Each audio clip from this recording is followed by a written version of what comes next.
Good morning, everyone. Let me see here. I think you need to come up a bit. Hold on.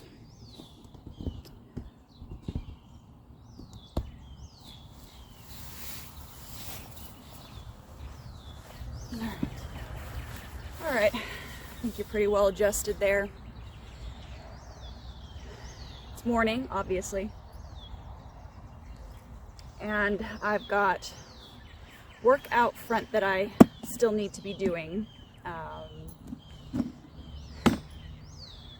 Yeah, that's going to be a long project, I think. But since I'm not quite awake, I haven't finished my coffee, I figured I would go on ahead and have you join me for some seed starting, because there's things that need to be direct sown. We are finally in the month of May, and best I can figure, we're past our frost. I'm not really worried about frost actually at this point. What I'm more concerned about is going to be hail. We live along Tornado Alley, and that makes for some interesting spring weather occasionally. So if anything's gonna hit, it's gonna be that. But I had planted some of these guys, because you can direct sow nasturtiums. I don't know if you knew that, but you can direct sow nasturtiums. And these are just really, really pretty, and we couldn't resist. So when I had direct sown them, it was, Macy, please stop.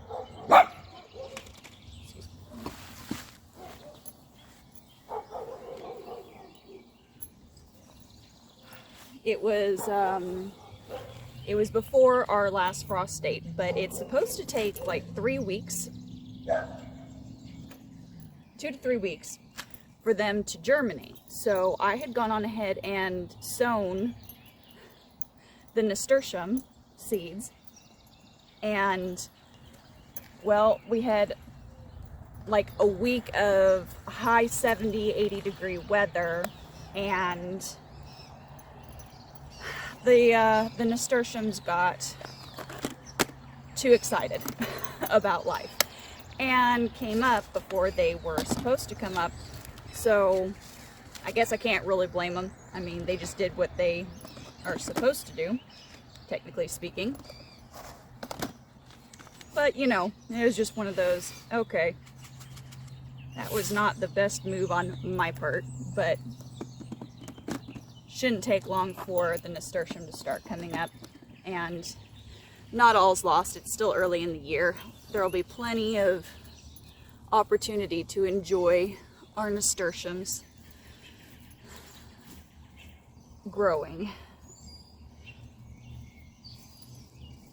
and cutting for flowers. All right, so some of the varieties, actually a lot of the varieties of things that I have here that I'm going to be seed starting, they are for small gardening, container gardening, small spaces. One of them happens to be this, and I got this one from Baker's Creek and planted it last year. It's a dark cucumber, superb Polish variety, all-purpose for slicing and pickling. It's a bush plant, and it is supposed to be more compact. And it actually was. It did not end up needing a whole lot of trellising last year. It just sort of did its own thing, I guess you could say.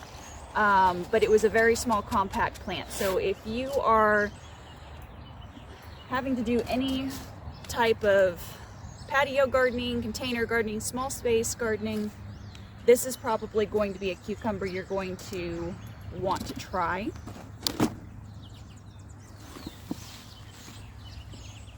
And last year,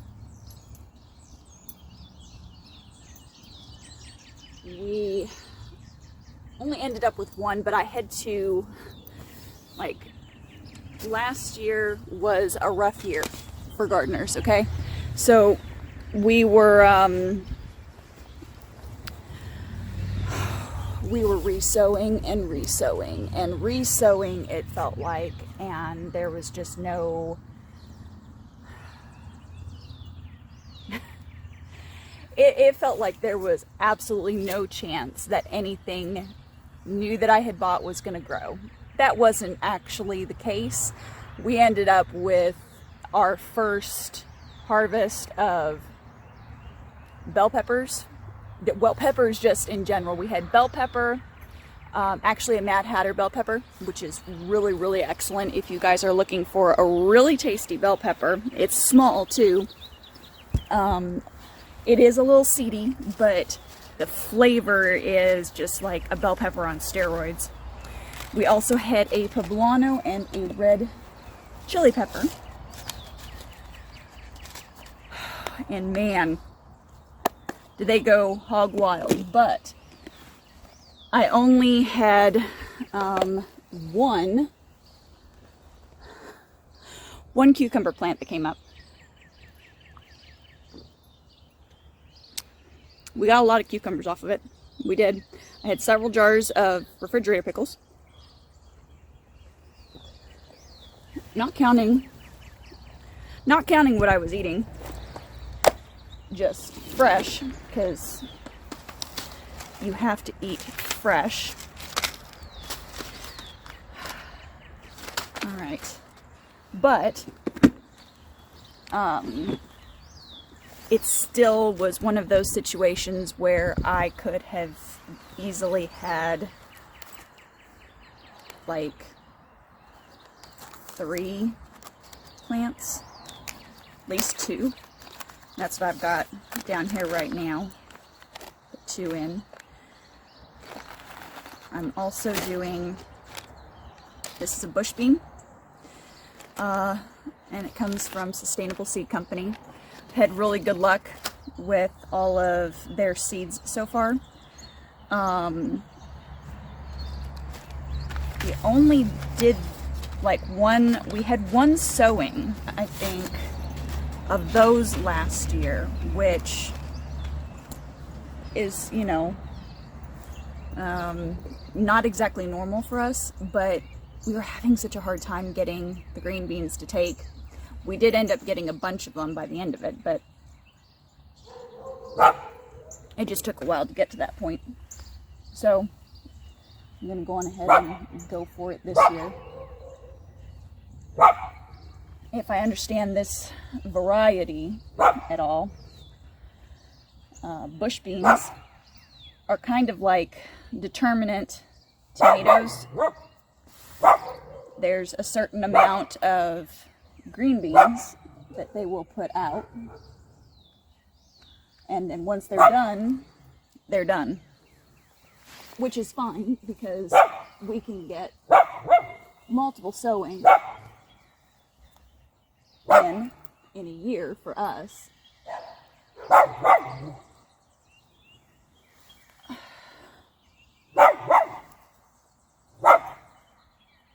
So it's not a big deal for me to have to come in and re-sow these in general, which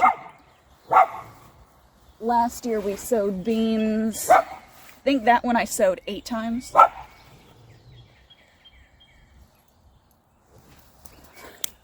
It was a crazy year last year. Let's just be honest, guys. There's no way around that. Okay, my brain is starting to kind of wake up. The coffee is finally hitting my bloodstream.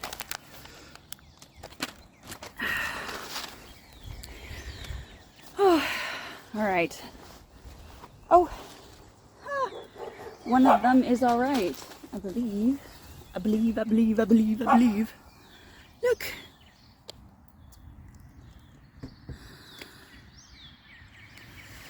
All right, so at least one is alive and well. Okay, let's see if I can't get you in here. Gonna have to shrink you down a little bit to get you around. There we go. Okay. This behemoth has to come out.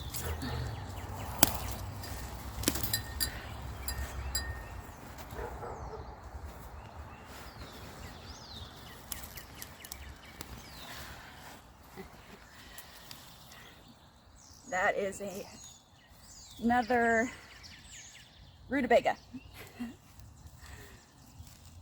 Thing of beauty. All right. I call that dinner.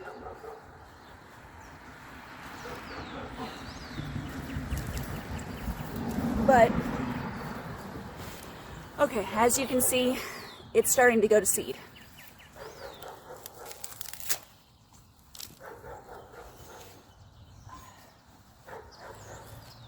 That's usually a good indicator. If you don't see fruit on a plant, usually what has to happen is it has to flower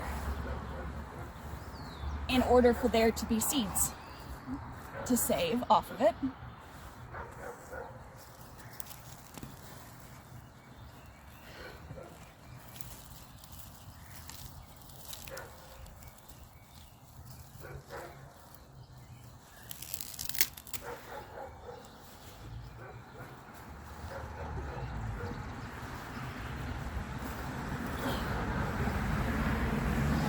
Even really grow. All right. So that's in. Next thing I'm going to be doing is do some pole beans. So, okay, this one comes from my gardener, and this one interested me. A lot of the varieties that I try to get are in the heirloom category. Not all of them are, guys, okay? So there's no judgment that way. I do have some hybrid tomatoes that I'm doing this year, but if I can find one that's got a little bit of history to it and that I just find interesting and intriguing, I will go on ahead and get it and try it at least. So this one is called the Mayflower pole bean. The variety gets its name because it was brought to the U.S. along with the Pilgrims, obviously. So we've got some historical American stuff there, which is pretty awesome. These are small square seeds that are bicolored with rose speckles. So it's going to be really pretty on top of it. They've got amazing flavor, a stringy pod, but we're not eating the pod, so that doesn't really matter. It's an excellent dry bean, perfect for baking or canning, and it is a pole bean variety. Now, it's been a while since I've talked about this on a video, but I have 2 miniature dachshunds. You guys have seen them on some of the other videos that we have. But my youngest in particular, she has food allergies. My oldest does too. My oldest can't have chicken. She's allergic to chicken. Like really, really allergic to chicken. And Macy is very, very allergic to bovine anything. So, unfortunately, I know what I will do differently as far as diet goes in the future and having animals. I've learned a lot through having my dogs and caring for them. And I would feed raw the next time around. Local raw meat. But they are mostly vegetarian. We've been able to incorporate some eggs and fish back into their diet, thankfully. But it's been a slow going thing. At some point I would like to try and see if I can't get some good quality meat that's not dog food and comes from I don't know where, to try and see if both of them will tolerate it. Okay, let's turn you around here.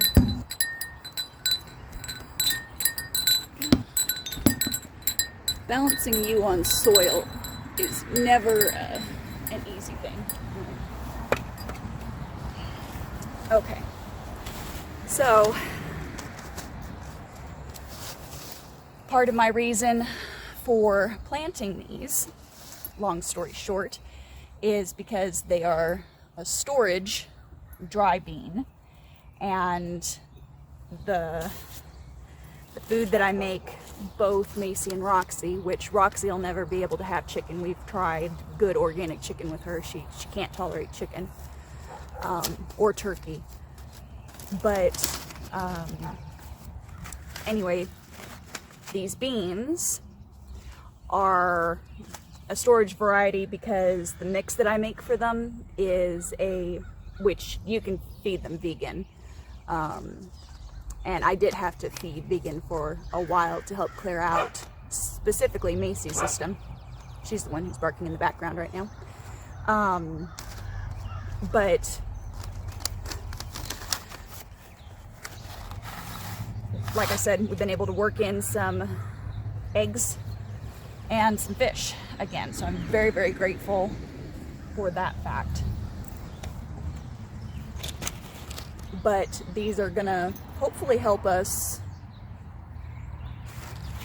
4 to 6, huh?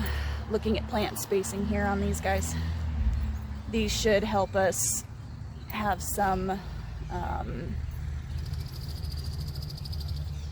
extras, because with everything that happened last year, there was a run on dried beans, and I was not able to find things that I should have been able to find fairly easily. All right, so along this side here, the opposite side, I've done these from Baker's Creek. It's a cowpea, an old-timer cowpea. Okay, so it has a purple hull and it's speckled. Fine variety that's good for small space gardening, short bush plants. So these don't vine up like the Mayflower do. The Mayflower on the other side, so they will vine up. These won't. These will just stay short little bushy guys along here. And about 7 inches long, so that's a pretty big pod. And medium-sized peas that are speckled tan. So my hope is to have some backup beans. Who knew I was going to need that in the end? You know. All right, let me sit you down in here. So you don't tip over. We don't have too much of a breeze today, but it's the Ozarks, Arkansas. In particular, in the spring, you never know what's gonna happen. All right. So I also have a few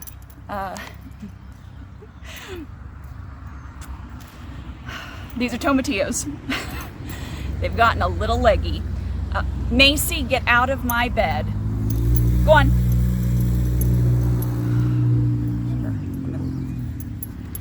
You guys see this? You are the biggest garden pest I have. Macy, off. Go on. Go on. No, get off. She can't turn around. I'm gonna have to save her.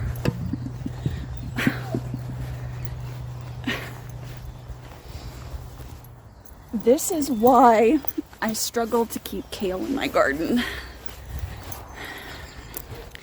If it is green, my dog tries to eat it, and she will jump in my garden beds. She is probably my biggest pest. my dachshund is my biggest pest. All right, so anyway, we have these tomatillos, and we had a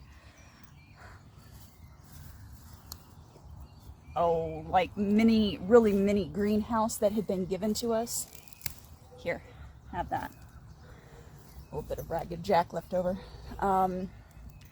By some friends, thankfully, but I was counting on them to live, well, I was counting on the little mini greenhouse to live longer than it did, and it ended up breaking in March on me, which made it a little bit more challenging for all of my plant starts. I'm digging a hole here, sorry. Move you over. So these guys ended up getting a little bit leggier than I would like, but I'm just going to plant them like I would a tomato. I'm going to plant them deeper, and all of this extra stem here is going to end up rooting. So tomatillos are forgiving like tomato plants are in that regard. Thankfully. It'll also give it a little bit more stability when we do have high winds, because high winds are inevitable. Here in the Ozark Mountains, there's nothing you can do about it. So you might as well prudent plan for it. And having really sturdy, stable plants. There are some years where I've been able to harvest things clear into November.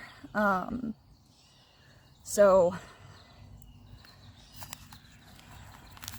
as long as the plant is nice, strong, and healthy, you should be good. All right, second one's going in here. And this one's got some lower leaves. Let me show you. I'm going to go on ahead and cover them up as well, because that's going to turn into root too, which will help to stabilize the plant as well.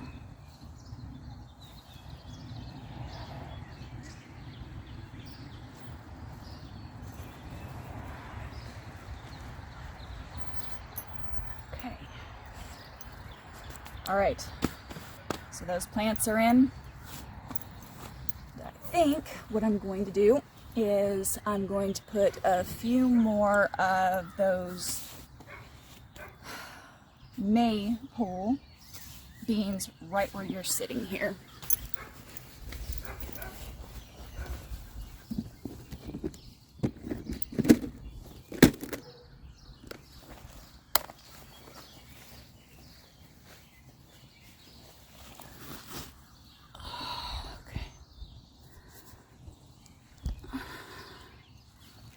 When it comes to small space gardening, you take advantage of every available square inch, not square foot, square inch.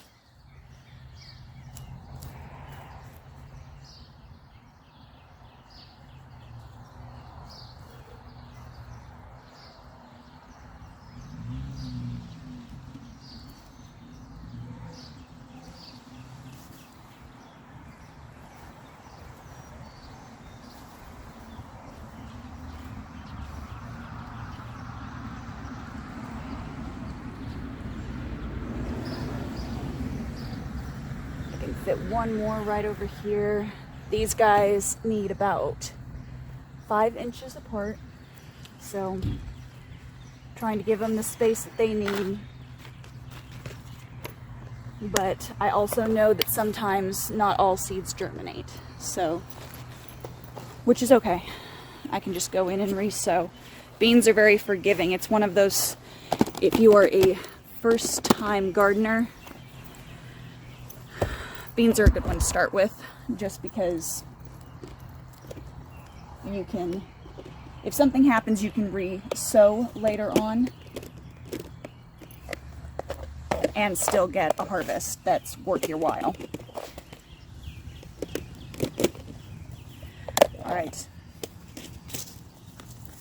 going to go on ahead and I'm going to put in some eggplant. Last year,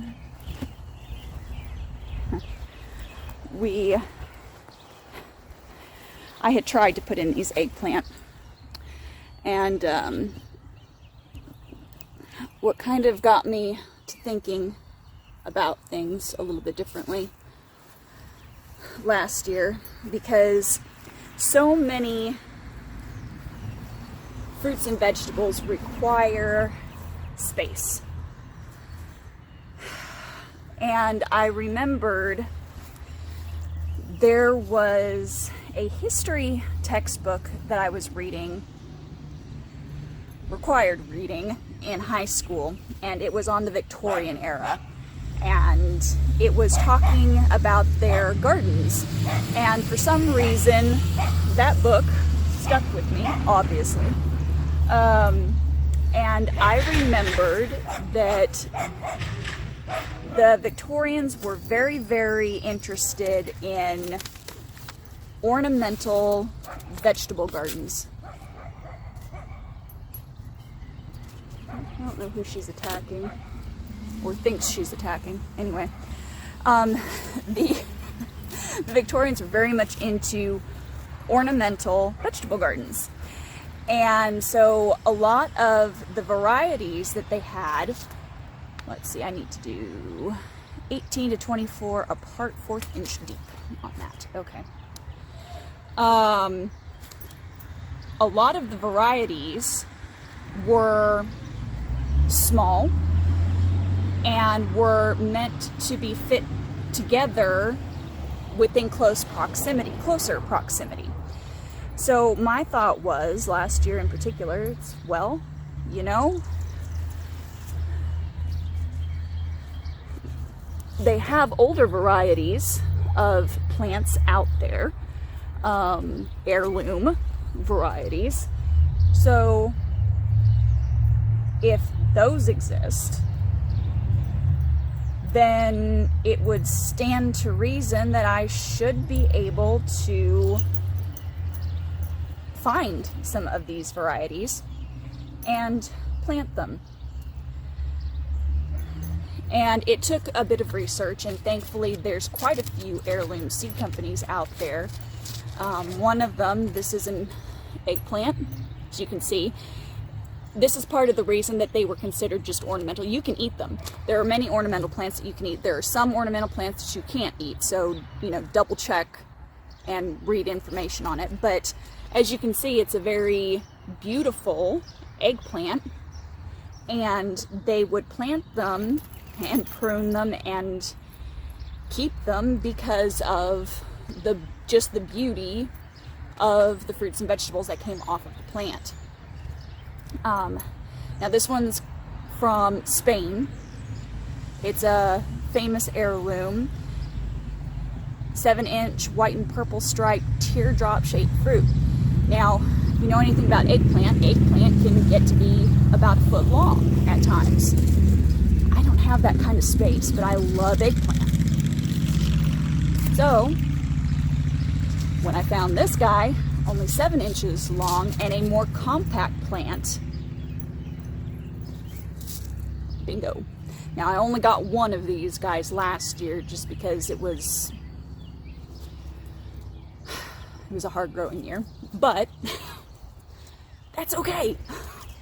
That is okay. Because I have the seeds and I can go on ahead and I can plant it again this year and try again. Alright, next bed.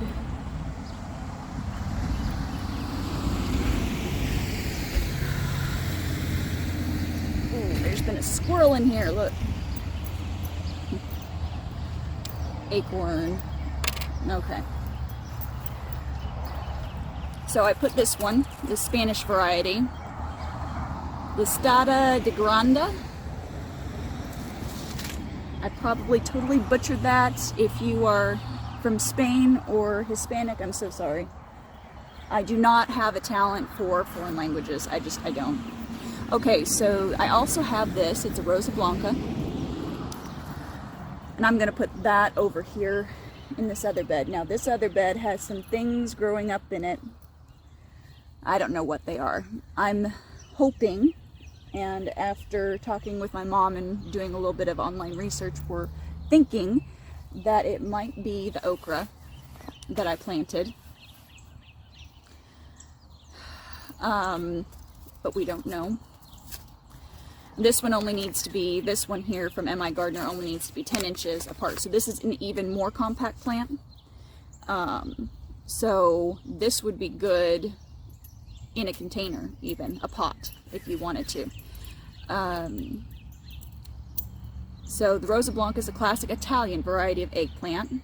The fruit weighs about 6 to 8 ounces each with deep purple and white streaking. It's not a heavy yielder, but it's a pest-resistant variety and drought-tolerant.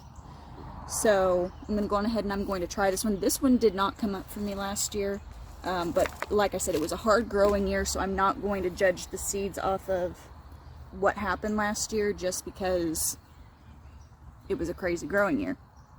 And I don't think that's fair. But anyway, in this bed, I had originally planted last year cucumber and okra, and I lost the okra seeds, and I got these specific okra seeds. Number one, they were pretty, and I've got a thing for pretty vegetables and fruit. Just do. And I lost the seeds. But these seeds were seeds that I had invested in because they were okra seeds that were supposed to be for a small space garden. They didn't get as big. They were supposed to have decent sized fruit.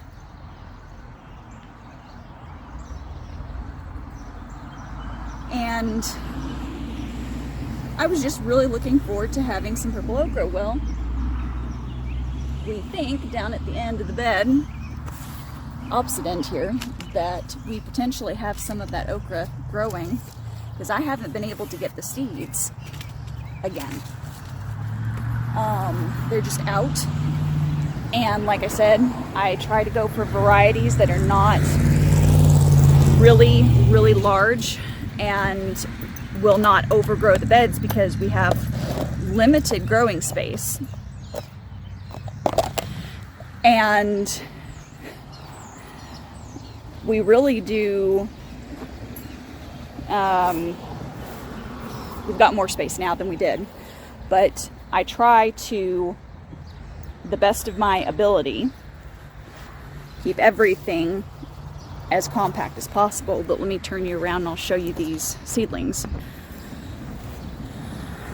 Okay, so these are the guys that we suspect could be okra plants. Don't know 100% for sure. We're not going to know until they grow up a bit bigger, but I will be thinning them out eventually because there's going to be no choice. But we'll see what happens with those. All right, so and that being said, if it is okra, I really don't want to try and plant okra because I did get other okra seeds. They're going to be bigger plants though. I don't necessarily like the idea of that. I mean, I don't mind it, but with our space limitations, it's not ideal. It's just not ideal. So we shall see. Anyway, now in here you also probably saw we have sweet peas growing, and once those tap out, because they are not a heat tolerant plant, so they are definitely a spring fall variety for us here. Once they tap out, that's where the tomatoes are going to be going. Because the other two trellises have tomatillos, and now have beans on them. I didn't tell Mom I was doing that. But we need beans, okay? That's a reality. We need beans. We will have plenty of space for our tomatoes this year, and if I don't have a trellis for them, which I very well, we have 3 more beds planned for all of this space over in here. There's 3 more, and it's going to be this size bed, and there's going to be 3 over in that section.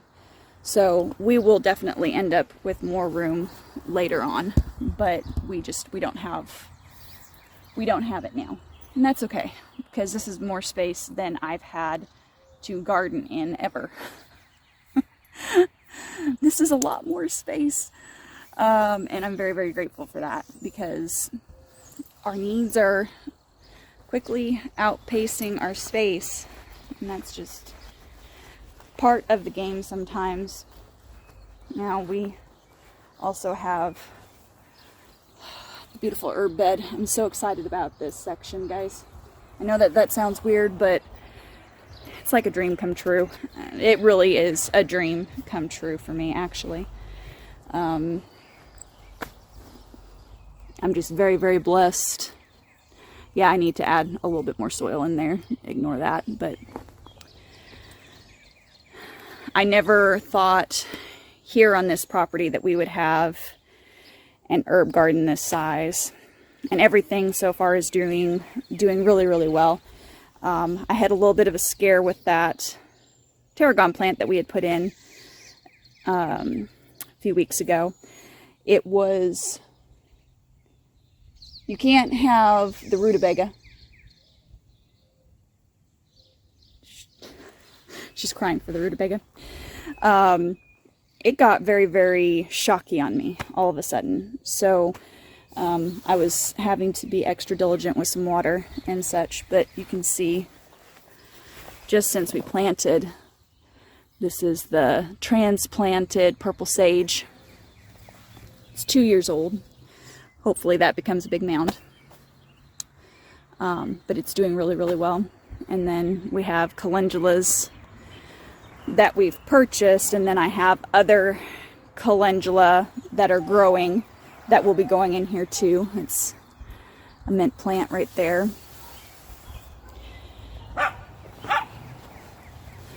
Some marjoram, thyme, oregano in here. They're all coming back, so that's good. And then the grow towers will be going on either side of this guy, which we've still got to put the roof on. Progress, it's getting there. But as of right now, I think that's all I've got for you guys. I'll probably be doing a little bit more work on the permaculture area within the next week. We need to get some sunflowers going in there, and some zinnias. We need some zinnias because I love zinnias. So, without further ado, I'm going to go on ahead and head in and get these girls their breakfast, because somebody's dying out here, I guess, without a rutabaga leaf. As always, guys, keep it simple, natural, and essential, and I'll see you on the next one.